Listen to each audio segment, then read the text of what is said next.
So remember when I was a kid and one Christmas, our mom, got me one of those. What are you doing? What are you doing? What is that? What is this? What's all of that? I got it chopped up. I made it look good. So now you decide to not be Scruff McGruff anymore? I don't understand. Like, I don't understand what all of that. That's just a lot going on. What? It's a lot going on. We're doing Ford versus Ferrari. Hands to yourself. Let's all go to the lobby. Let's all go to the lobby. Let's all go. Let's all go. Let's all go to the lobby.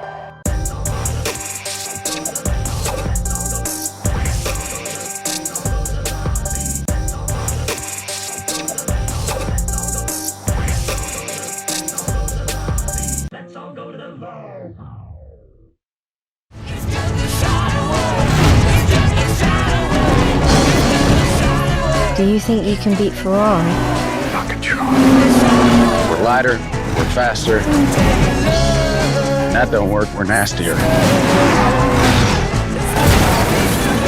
We're gonna make history.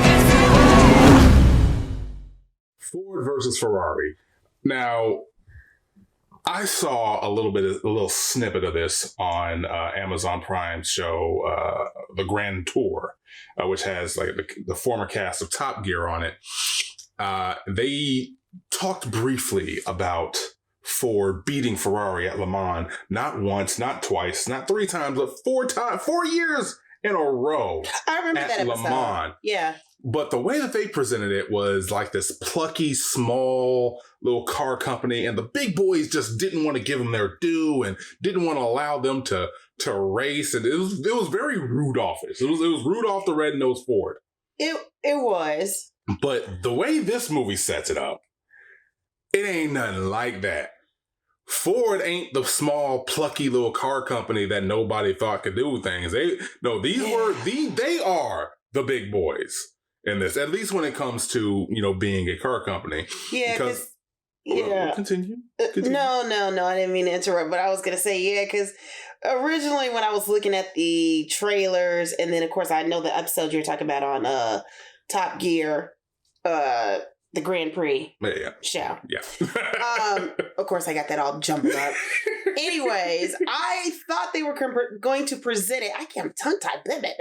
Of course I thought they were going to present it that Ferrari was going to be like the big bully car company because, they're this luxury Italian car. And Ford is just this humble Detroit. American made. From Detroit? Yeah, from like Michigan. Right there from Detroit. Yeah. The good old boys. They just want to be a part of their world. And no, they wouldn't allow it. Right. And Ford is more affordable for normal people, if you want to say. Normal And people. Ferrari is for those upper class people, if you want to say. Right. Who there for the sports So cars. that's what I thought the movie was going to be about. Ain't nothing Boy, was like I that. wrong. Ain't nothing like that. So this movie follows Carroll Shelby and Ken Miles. They're our main protagonists in this, played respectively by Matt Damon and Christian Bale, who both of them did an amazing job in this. We're following their lead in this movie.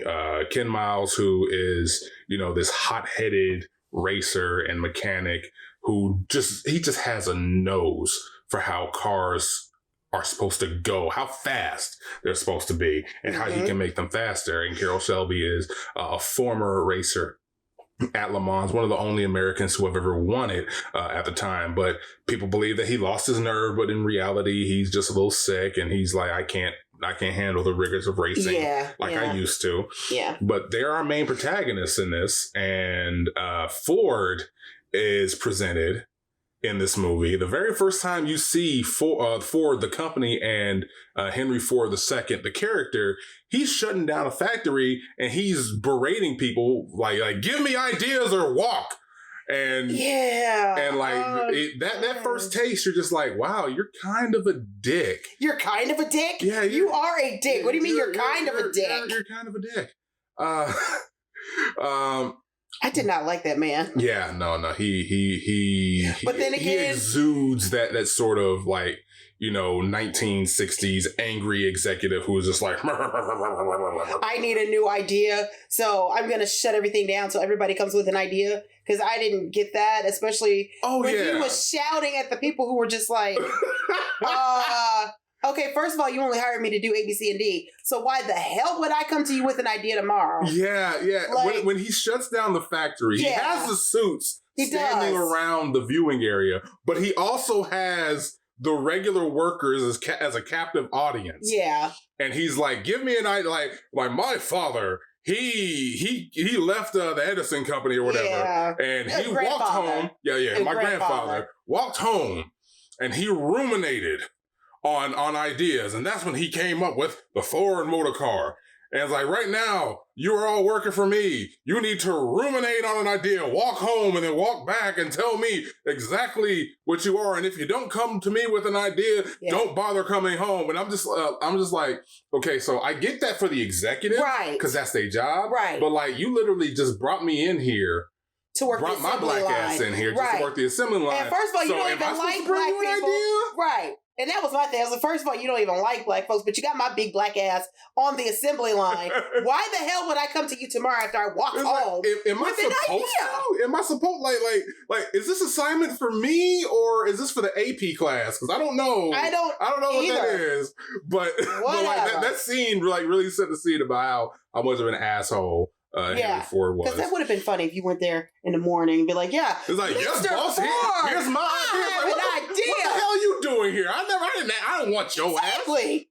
But you said, I would be like, well, you shut the assembly down. Right. You told me to walk my ass home and come up with an idea. That's what I did. So, dude, for real. We also are introduced to Leia Coca, played by Joe Barenthal, who's also...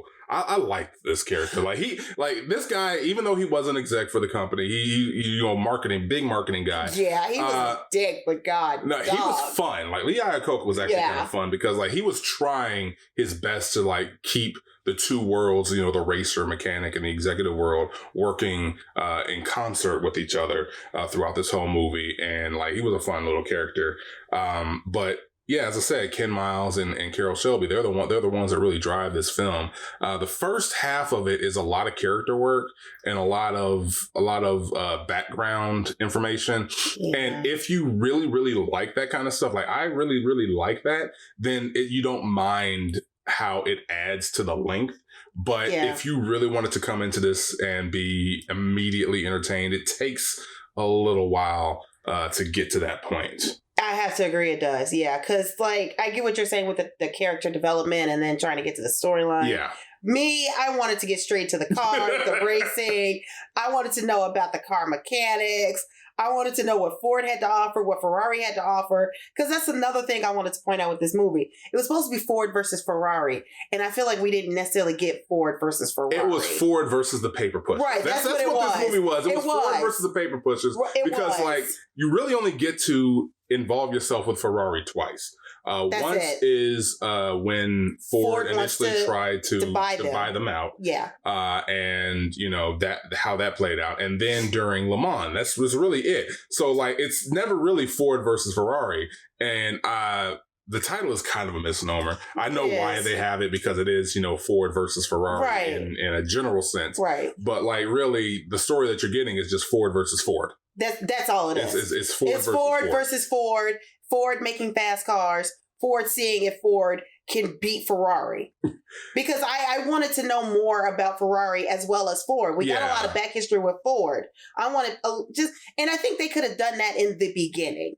Yeah. That's what I mean. I wanted time on that. Yeah, and that's what I meant. I wanted to get right into the cars. I wanted to get into, I think you still could have got your character development with that because you would have gave us a history about Ford and you would have gave us a history about Ferrari. And then yes, Ford versus Ferrari. We get it. Yeah. I'm honestly of the belief that unless the idea is perfect for a movie, don't make it a movie. And this was a great idea. I loved this movie, but I think it would have been better as more of a miniseries because I wanted more detail. I wanted more acting. I wanted this is a 2.5 hour movie, and it left me wanting more. mainly because there's so much more that they left on the table. Yeah. I was satisfied in some respect, but I still wanted a little bit more. Yeah. More out of this film, because the second half, that's when they brought in like the ingenuity, the cars, That's what the I'm saying. speed, Yes, the racing, yeah, like yeah. all of that. The cinematography, Yeah. it's like it's so damn good, and I loved every minute of this film. But I still wanted them to push a little bit more with this. Yeah. And I agree as well, because I feel like at the end they kind of rushed it a little bit. Yeah. Or fully rushed it.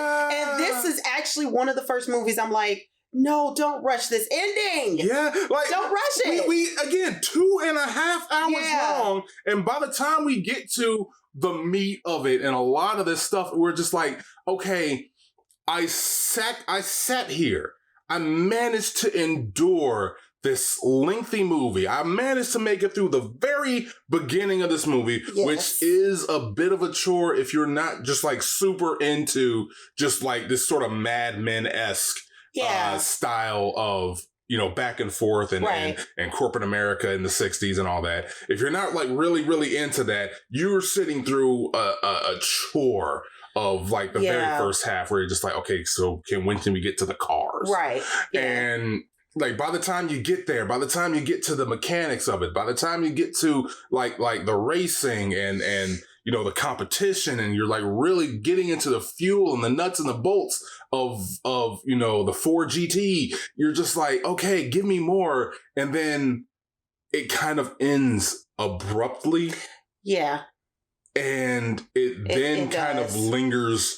So like it ends abruptly to like one big dramatic point. Then it sort of like lags to the finish line.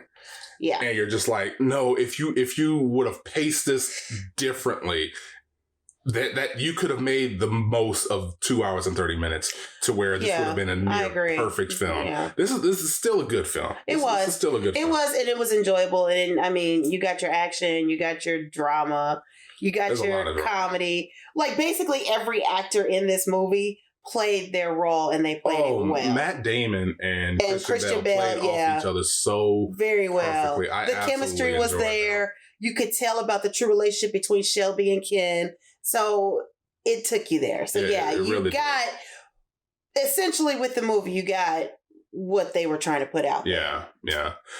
We basically talked about our good. We basically talked about our bad. Bad, yeah. We might as well just go ahead and jump head first into the score. D, what you got? Only because I really wanted more Ferrari with Ford. Yeah. I was gonna give it like 3 stars. Okay. Three is a good solid Yeah, score for and the this. more I think about it, I'm pretty sure more crap is gonna come up after we're done filming this. It usually But, does, because yeah. like with our Harriet review, we were like, Yeah, like, we were okay with yeah. this, and then the more we thought about it, we're like, Like, no, I'm more F that pissed off. movie. Yeah. Now we're I'm like, more pissed off. Yeah. we're like, okay, I Yeah. think we're good with a solid 3. I think like for me, I'm good with a solid 3. Okay. If it was paced a little bit better, if Yeah. like certain aspects of the story between Ford and Ferrari were amplified a little bit more, I'd have easily given it a 4. Yes. The length is not a problem to me. No, not with this usually movie. I'm taking a look. It's like, oh wow, 2.5 hours. I can't handle that. That's just a little bit too much. But Yeah. again, I enjoy that sort of Mad Men-esque corporate speak going Yeah. back and forth, with the executives. So I liked that first bit, but even I'm like, okay, I can see how somebody's like, okay, when are we going to get to the meat of the movie? Yeah. But yeah. once they get there, it's satisfying. You're enjoying it, but it feels like they wasted way too much time in the beginning. It's necessary, but I feel like they could have Yeah. tightened it up to where we got to the good stuff earlier, Yeah. and then expanded more on it. And if you could have done all of that, I'd have easily given you a 4. I still believe like somebody takes a crack at this, turns to like a 4 or 5 episode miniseries. Yeah. Oh my God, this will be like more educational. I think you would get more out of it. I It think you would get a lot more out of it. Because then I think essentially you can actually get Ferrari and Ferrari's history. Oh God, that Yeah. would have been really nice to get into Yes. it, because like they who do they have Remo Clorne, Jerome, my bad, Clorne. The hell, I can't read. I can't read, but like Yeah. who they had playing Ferrari in this is, you know, just perfect. The way they presented it was great. But yeah, I think a good solid 3, a very, very good movie. Maybe not a must see in the theaters, but like I definitely would recommend you watch it. I'd watch it again. I probably wouldn't go to the movies and watch it again. No, I would want to be in the comfort of my own home, trying to watch this 2.5 hour long movie versus going out to the theater and just being like, let's sit in these little theater chairs. Yeah. Anyway, y'all know the drill. Do you agree with us? Do you think that we are being, kind of dumb? Go ahead, drop a comment down below. We love to hear from y'all. Also, make sure to drop a like. Subscribe, hit that bell icon because we got more content coming. We got more movie reviews. We got more Let's Plays. And we got more other content coming down the line. Leave my beard alone. And this is gone. It's gone. See? Boop. Boopity boop boop. Also, you can make sure to hit HEELKAIJU.com/shop. We got our shirts, ref. Y'all are valid. All right. We love express yourself with the Kaiju way. Yeah, express your villainy. Express your villainy. And check out our new merchandise. Yeah, we got more new merch coming virtually every single month nowadays. So let us know what's happening. We'll catch y'all later. Deuces. Kaiju out.